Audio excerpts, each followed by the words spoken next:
목회자 세미나가 있는데요. 목회자 세미나를 통해서 어떻게 교우들에게 좋은 목양을 할까 많은 목사들이 관심을 갖습니다. 근데 저는 특별한 경우를 제외하고 이 목회자 세미나에 자주 참여하는 편이 아닌 듯합니다. 주로 책을 통해서 교회와 또 목양에 도움이 되는 정보들을 제공받는 편입니다. 근데 지난주에 한국의 MBC 다큐멘터리에서 본 한 스토리는 제가 참여했던 어떤 목회자 세미나보다 저에게는 매우 유익했던 순간이었습니다. 미국의 대표적 빈민가가 어디죠? 할렘입니다. 미국 전체에서 단연코 사람들에게 주목받는 빈민가. 물론 시카고에도 있지만 할렘이 넘버원입니다. 이 할렘가에 있는 데모크라시 프랩 차터 스쿨이라고 하는 한 고등학교의 이야기입니다. 할렘에 어떤 사람들이 주로 사는지 혹시 아세요? 가난한 사람들, 또 아프리칸 아메리칸인 흑인들, 또 라틴계 이런 사람들이 많이 사는데 그 지역색답게 그 학교의 전교생의 100%가 흑인과 라틴계입니다. 그 방송을 보는데 전부 다 어둡습니다. 검습니다. 그리고 80%가 전부가 저소득층입니다. 정말 가난한 가정의 아이들입니다. 75%가 한쪽 부모가 없는 편부모 가정의 자녀입니다. 그러니까 몇 명의 아이들은 뭐 그렇게 섞여 있을 수 있다 하지만 전체 집단적으로 이렇게 열악한 환경에 있는 학생들이 있는 학교, 이렇게 뭐 쉽게 찾아보기는 어려울 것 같습니다. 그 중에 한 소녀, 17살의 소녀가 있는데 이 소녀는 17년 동안 단 한 번도 할렘가를 벗어나 본 적이 없습니다. 미드타운도 와본 적이 없습니다. 한 번도. 대부분의 아이들이 평생에 대학을 갈 거라고 하는 상상과 생각조차도 못하고 자라왔습니다. 그렇게 열악하고 상처받은 아이들이 미국 전체의 교육계를 깜짝 놀랄 만한 엄청난 기적을 만들어내고 있습니다. 주 정부가 이제 해마다 아이들을 그레이드를 올리기 위해서 졸업시험을 보는데 그래프로 딱 보여줬어요. 뉴욕주의 강남이라고 하는 웨스트체스터 카운티에 평균이 있는데 그 평균보다 3분의 1은 막대기가 더 올라가 있어요. 모든 과목마다, 모든 분야마다 월등한 성적을 올렸습니다. 많은 학생들이 아이비리그 대학에 입학합니다.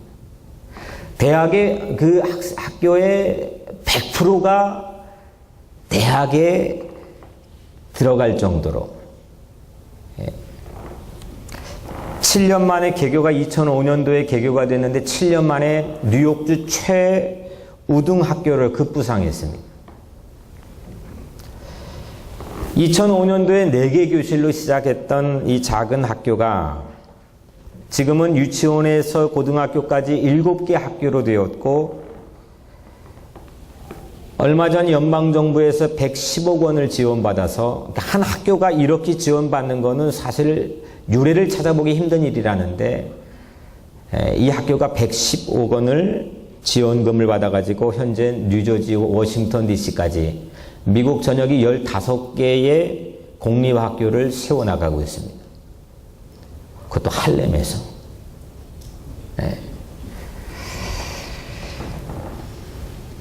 그 속사정을 들어가 보니까 설립자가 37살입니다. 미국인인데 백인입니다. 아주 청년, 저보다 나이가 어린 청년입니다. 와이프가 한국계 와이프입니다. 이 학교의 특징을 보니까 아주 남달랐습니다. 한국식 교육을 그대로 접목하는 겁니다. 처음부터 끝까지. 24살 때 이 창립자인 앤드류라고 하는 청년은 한국에서 원어민 교사를 하기 위해서 1년 동안 충청도에서 어떤 중학교에서 교사로 섬기게 됩니다. 거기에서 한국인이 가지고 있는 에듀케이션의 밸류, 교육에 대한 중요성과 가치를 배워옵니다. 그건 모르는 사람 이 자리에 아무도 없을 겁니다. 유대인에 비교해도 둘째가라면 서러워할 교육열이 한국인에게 있다는 사실은 다 알고 있습니다. 근데 그거를 딱 따다가 할렘에 접목시킨 사람이 앤드류라는 사람입니다. 이 사람이 인터뷰를 하는데 이 말을 했어요. 내가 경험한 한국인으로 볼 때 한국인에게 내가 지금 당장 $1,000를 누구에게 줘서 이건 마음대로 당신 쓰고 싶은 대로 쓰세요 라고 말하면 아마 대부분의 한국인들은 자녀의 학원비나 대학 준비금이나 영어 공부비나 아마 교육에 투자하는 게 대부분일 겁니다. 이런 인터뷰를 했습니다. 그러면서 이 한국 사회에 있는 모든 저변, 정치, 경제, 사회, 문화, 모든 분야에서의 가장 코어, 가장 핵심은 에듀케이션입니다. 교육을 최고 가치로 두는 한국식 교육을 그대로 접목했는데 그 학교는 제2 외국어, 그러니까 졸업 필수 과목의 제2외국어가 한국어입니다. 그러니까 모든 전교생이 다 자기소개를 한국말로 합니다. 우리 자녀들보다 어떤 아이는 더 잘합니다.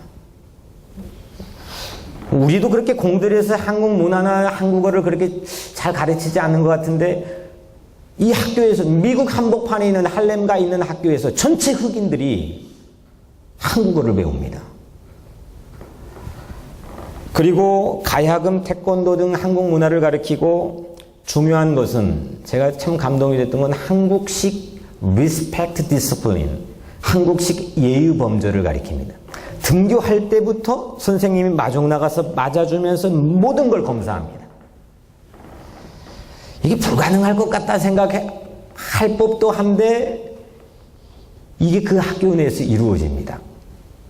예절을 통해서의 존경심 교육, 리스펙트 하는 문화, 이게 그 학교의 매우 중요한 밸류입니다.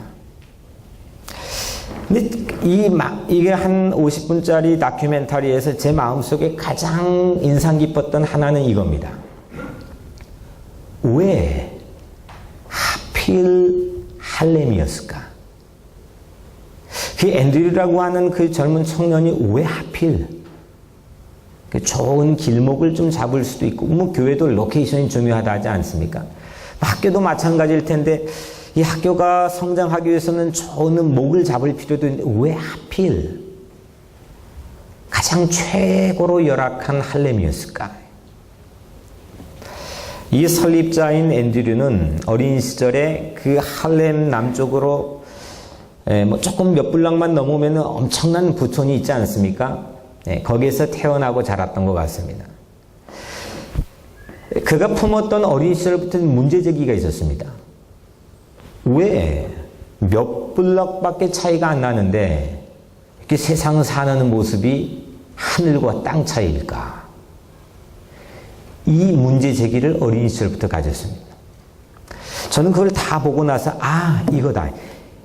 이 청년인 마음에 가졌던 이 어린 시절에 가졌던 이 문제제기가 결국 한국을 가져다 놓았던, 아프리카를 가져다 놓았던, 어디를 가져 놓았던, 거기에서 우리가 똑같이 알고 있는 거지만 길어 올리지 못하는 무언가를 잡아가지고 접목시킬 수 있는 힘을 만들어냈다는 겁니다. 결국 여러분들 각자의 마음속에 있는 문제제기, 퀘스천, 여러분들 마음을 흔드는 무언가의 한 문장, 이게 뭐냐는 겁니다. 저는 이 문제제기 하나가 결국 미국 전체의 교육계가 깜짝 놀라고 있는 이 엄청난 기적을 할렘 한복판에서 만들어내고 있다고 저는 생각합니다. 그런데 할렘보다 더한 빈곤 지역이 성경에 있습니다. 할렘은 잽도 되지 않는 2000년 전에 팔레스틴 땅에 한 호수가 있는데 이름은 갈릴리 호수입니다. 그 갈릴리 호수 주변은 할렘보다도 훨씬 더 열악한 사람들이 모여있는 빈민촌이옵니다. 예수님은 거기서 자랐습니다. 거기에 있는 나사렛이라고 하는 마을에서 성장했습니다. 어린 시절부터 그런 모습들을 보고 자랐겠죠. 그리고 거기에서 3년 동안 사역을 했습니다. 일을 했습니다.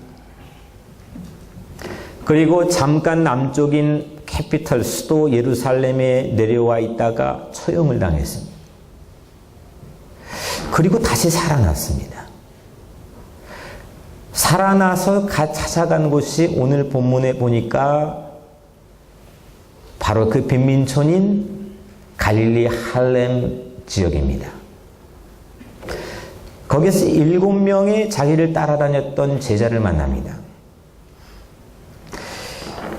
이 7명은 모든 것을 버려두고 그 스승인 예수를 따라다녔다가 스승이 죽어버리니까 자포자기를 합니다.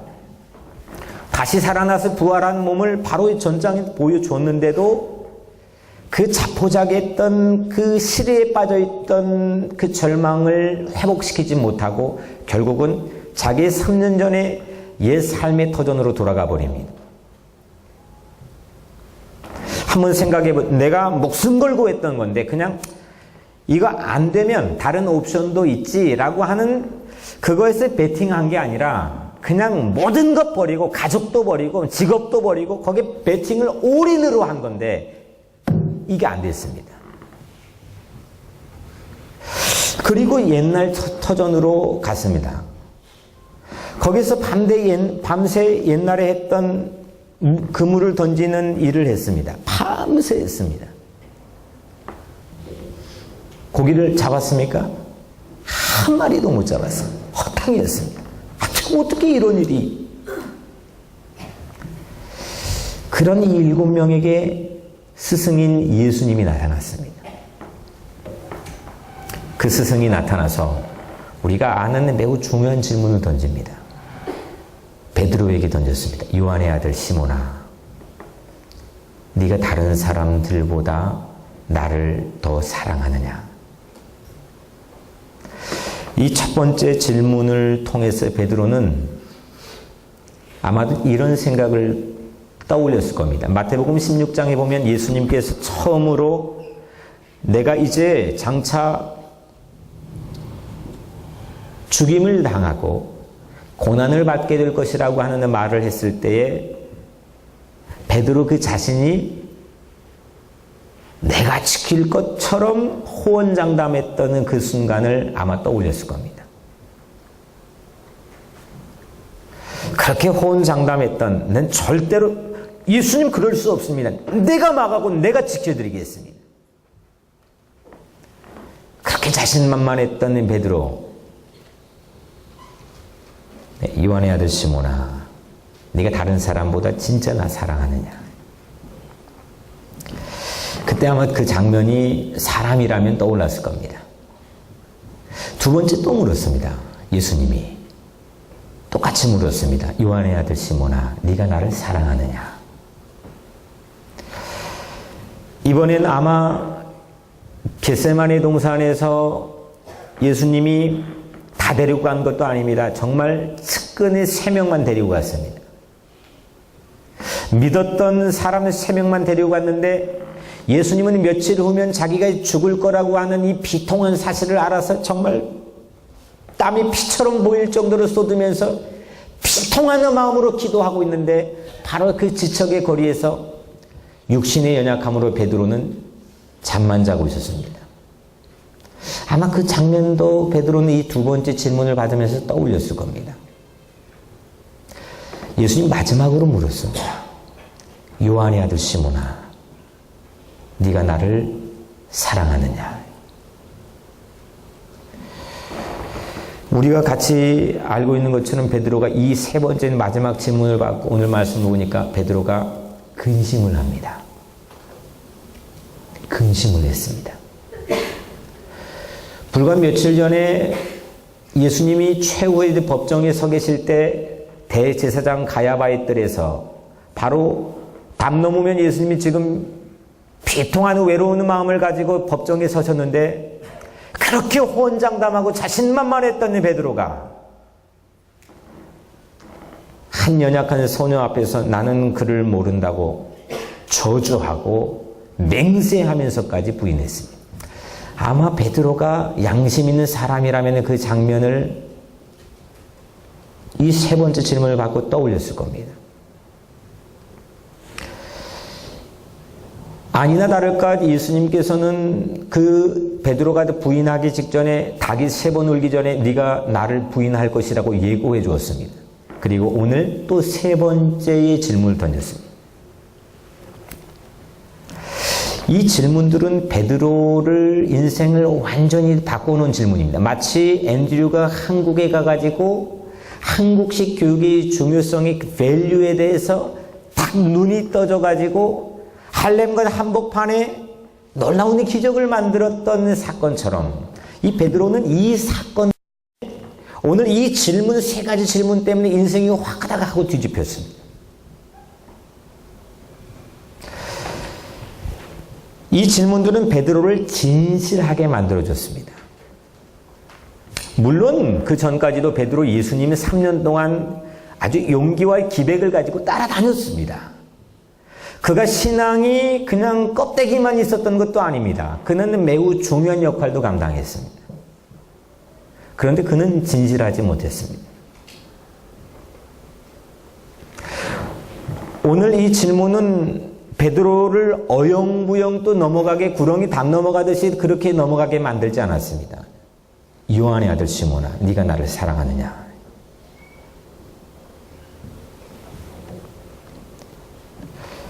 이 질문을 받을 때마다 베드로는 주님이 내가 주님을 사랑하는 줄 아시잖아요. 이렇게 3번 연달아 대답할 방법밖에 없었습니다. 그리고 이때마다 예수님은 오늘 말씀의 타이틀인 내 양을 먹이라, 내 양을 치라, 내 양을 먹이라 이렇게 말씀해 주셨습니다. 아마 베드로는 제가 베드로라 생각하고 잠시 묵상해 봤습니다. 아마 베드로는 내 양을 먹이라 라고 하는 이 음성을 들었을 때에 얼씨구나 좋다 하고 그래 한번 해보죠 라고 3년 전처럼 금을 버려두고 그렇게 했다기보다는 아마 나는 자격 없는데요. 주님이 아시잖아요. 내가 어떤 사람인지 주님이 아시는데 내 양도 아니고 주님의 양을 내가 어떻게 먹일 수 있겠습니까?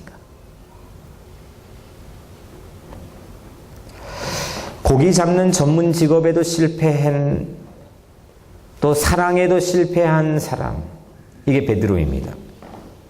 그런 자신이 어떻게 예수님의 양을 먹일 수 있을까? 아마 자신 없었을 겁니다. 3년 전 갈릴리 호숫가에서 나를 따르라, 사람을 낚는 어부가 되게 해주겠다.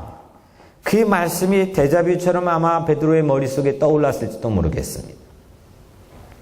그런데 베드로는 내 양을 먹이라,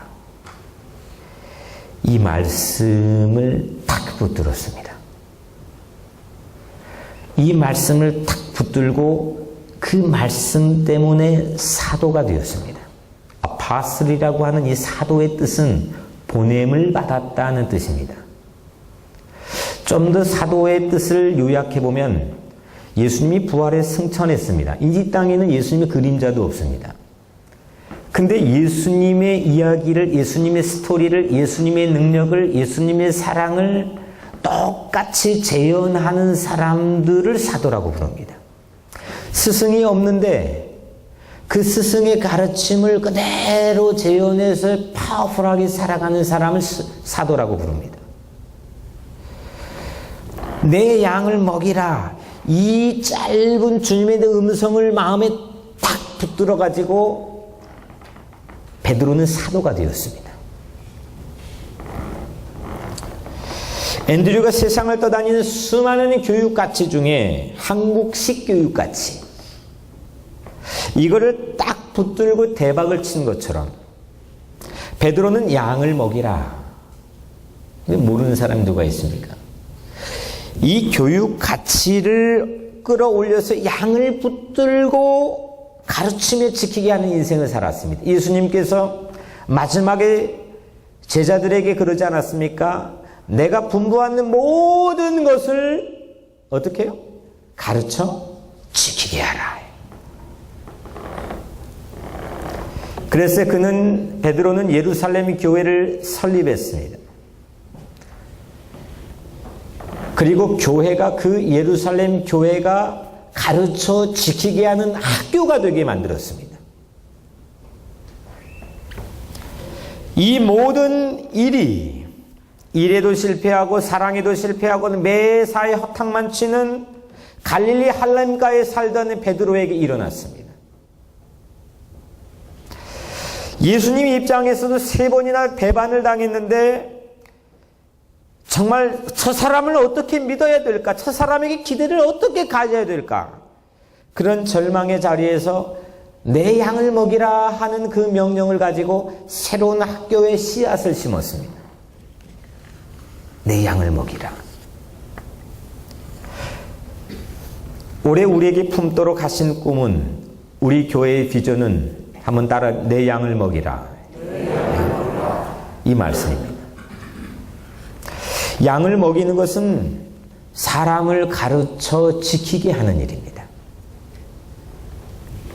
하나님이 제게 주는 엄청난 메시지는 교회가 학교라는 겁니다. 사실 초대교회에서도 교회 따로 있고 학교 따로 있고 이게 아닙니다. 교회가 학교고 학교가 교회입니다. 그 전통 따라서 우리는 교회 학교 부르지만 이 교회 학교를 정말 교회가 학교라고 하는 메시지를 가지고 내 양을 먹이고자 하는 그런 메시지를 가지고 그렇게 생각하는 것은 흔하지 않은 것 같습니다. 예수님을 배우는 교회, 이게 예수님을 배우는 학교 아닙니까? 아니, 한국식 브랜드, 한국식 교육 가치만 가르쳐도 저기서 일이 나고 있습니다. 근데 그거하고 째비가 납니까? 예수식 교육을 가르치는데 일이 안 나겠습니까? 한국식 교육의 가치를 접목해서 성공한 사례들은 한국에도 있을 테고, 할렘가도 있고, 또 세계 어딘가에도 있겠지만, 예수식 교육을 접목해가지고 놀라운 기적과 역사가 일어났던 그 검증 사례에 비하면 아무것도 아닐 겁니다. 그런데 오늘날 우리 교회 교육을 담당하고 있는 우리 모두의 마음속에는 뭔가 열등감이 있습니다. 뭔가 좀 화려해져야 될 것 같고, 학교에 뭔가 맡겨야 될 것 같고, 교회는 빠져도 학교는 신경 써야 될 것 같고, 앞뒤같이 바뀌었습니다. 거기에 대한 자긍심이 없습니다. 문제는 저는 거기에 대한 애티튜드라고 생각합니다.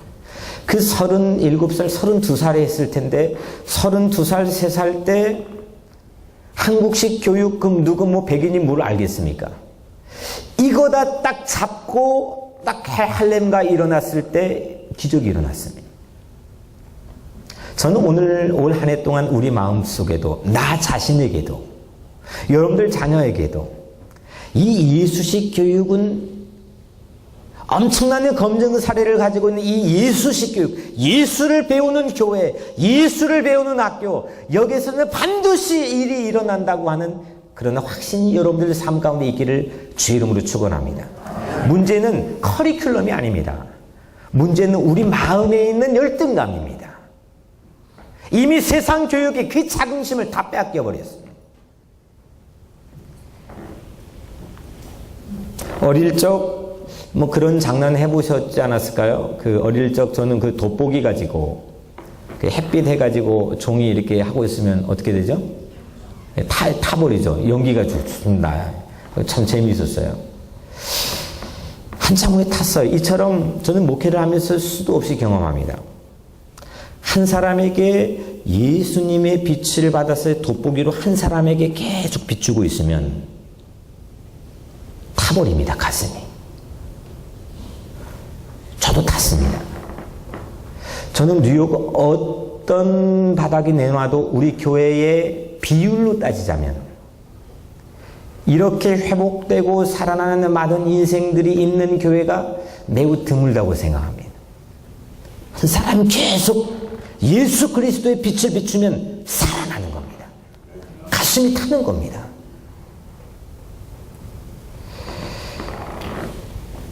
이 돋보기가 바로 교회입니다. 예수님 교회, 예수님 학교. 올 한 해 동안 이걸 우리 한번 같이 만들어 보자는 겁니다. 한번 마음을 모아가지고, 아니 10명의 스텝이 4개 교실 가지고 지금 어마어마한 기적을 만들고 있다고 뭐 난리법석들인데 이 정도 인원들이 모여가지고 뭘 못하겠습니까? 제가 늘 여러분들에도 많이 말씀드렸지만 가슴에 품고 있는 늘 제 마음속에 있는 한 마을이 있습니다.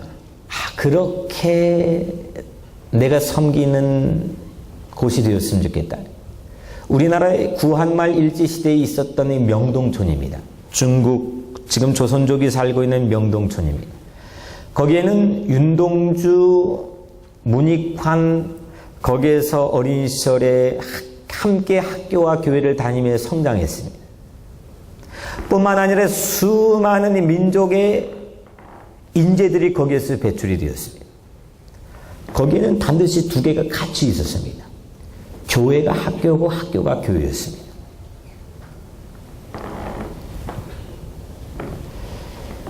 민족과 예술을 함께 가르쳤습니다. 저는 이 뉴욕 한복판에 명동촌을 만드는 원년이 이 2014년도에 뉴욕 우리 교회를 통해서 일어나게 되기를 주 이름으로 축원합니다. 미국은 자유경쟁체제 돌입했습니다. 이거 지금 오바마도 못 잡습니다. 경제 전문가도 제가 보기에는 못 잡습니다.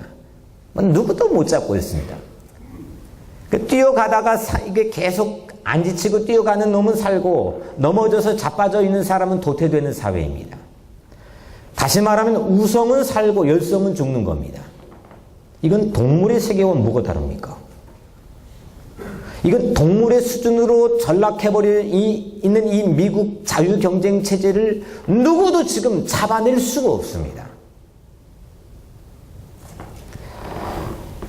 이 지점에서 앤드류라고 하는 청년은 문제의식을 느꼈습니다. 그리고 할렘과 한복판에 교육을 최고의 가치로 세워서 이 악순환을 선순환으로 만들려고 시도하고 있습니다. 떠다니는 수많은 세상의 교육 이론 중에 딱 하고 한국식 교육의 이론을 붙잡았습니다. 그런데 한국식 교육에 검증된 사례는 좀 전에 말씀드린 것처럼 한국과 할렘 기껏 세계 몇 군데뿐이지만 예수식 교육은 엄청나게 많은 사례를 검증이 우리 손에 있습니다. 말만 교회 학교일 뿐이지 예수식 교육 가치를 앤드류처럼 내 것으로 삼지 못했습니다. 이종부터도 그랬습니다. 내 양을 먹이라. 이 말이 박제화되는 목소리일 뿐이지 우리 안에 다시 살아나는 진리가 되지 못했습니다. 사도라고 하는 것은 학생이면서도 스승이고 배우면서도 가르치는 게 사도입니다. 그래서 올해 우리 교회 비전은 사도가 되어 내 양을 먹이라입니다. 오늘 주보에도 나갔지만 첫 번째 한번 따라 사람을 보내주셔서 사도가 되어서 예수식 교육을 할 친구, 자녀, 이웃들 사람을 보내달라는 겁니다. 이게 우리 첫 번째 비전입니다. 그러면 내가 선 곳이 어떻게 변합니까? 그냥 거기가 교실이 없어도 배움터전이 됩니다. 그래서 두 번째가 배움터가 되게 하소서입니다. 학교가 되는 겁니다. 가정이 인재를 키우는 학교가 되고 교회가 학교의 배움터가 되는 겁니다. 세 번째, 세상을 치유하게 하소서.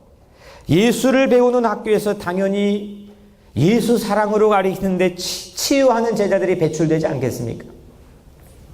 그래서 사람을 보내주셔서 그 한자어로 사람인자의 인, 배움터를 세워주셔서 그 배움터의 터자, 그리고 마지막 세상을 치유하게 하소서 이 치자, 그래서 인터치가 되는 겁니다.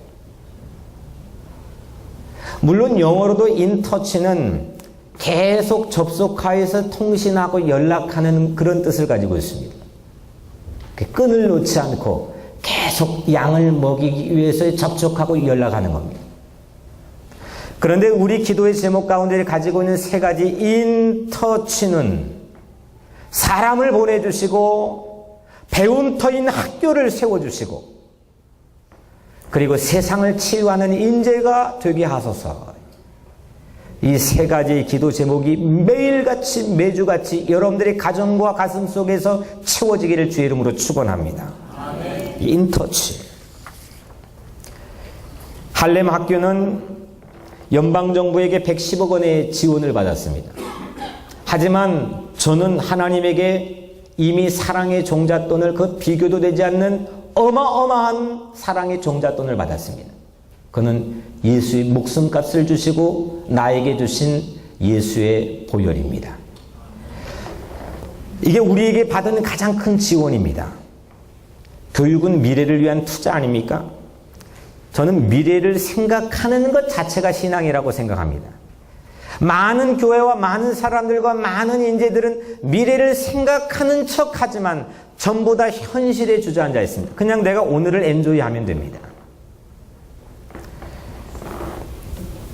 모두들 현실을 즐기며 버티며 사는 것에만 관심을 쏩니다. 어떻게 오늘을 버틸까?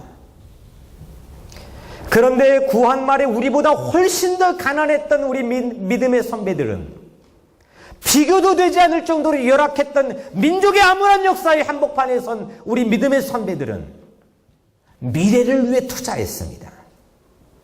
교회와 학교를 하나 되게 했습니다.